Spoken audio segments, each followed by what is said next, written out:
In the place where I grew up, a century-old cottonwood tree stood silently behind the house.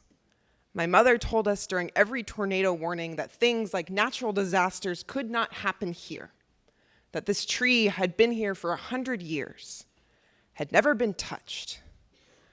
I was 12 years old the first time it got struck by lightning. Before this, I did not know that sound was palpable. The next morning, the tree remained mute, as if this was something we should never speak of again. I did not ask permission to touch the flatland scar left behind, just did. 12-year-old hands are the curious kind. 12-year-old hands have no concept of the scarring, the lasting. 13-year-old hands, however, are capable of these things: the scarring, the permanence.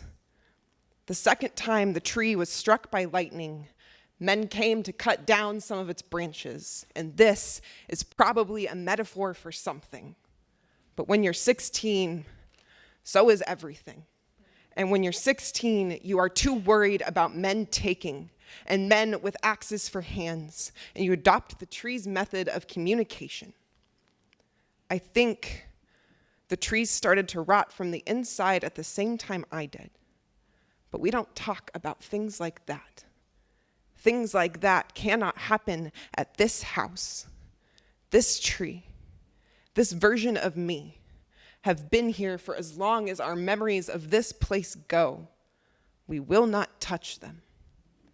When the men come to take away what is left, perhaps only then the tree will decide that it is time to speak, that only a stump can tell its story.